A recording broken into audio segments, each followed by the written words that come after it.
Hey guys, welcome back to our channel. In this tech tutorial video, we're going to reveal to you how you can disable the media autoplay feature in Microsoft Edge. So let us guide you through this and show you how to do it. Launch the Microsoft Edge web browser, and for this method, you will need to access your browser settings. You can do that easily by clicking into these three dots in the top right and by selecting settings from this menu.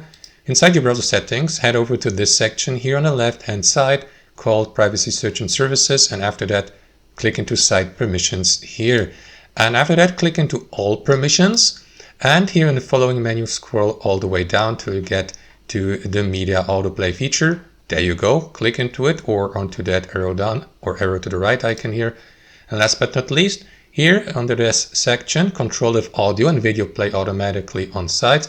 Simply click into that menu, drop down menu here to the right, and set your default behavior. Like for example, if you'd like to disable that autoplay, media autoplay entirely, select block.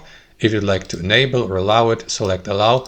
And option number 3 would be to select limit, which basically means, guys, it will be allowed, or this media autoplay will be allowed to a certain extent, depending or based on your past browsing behavior. For example, only for selected websites, but not for all of them. If you'd like to keep it allowed for all of them, select allow, or disable them by clicking on block.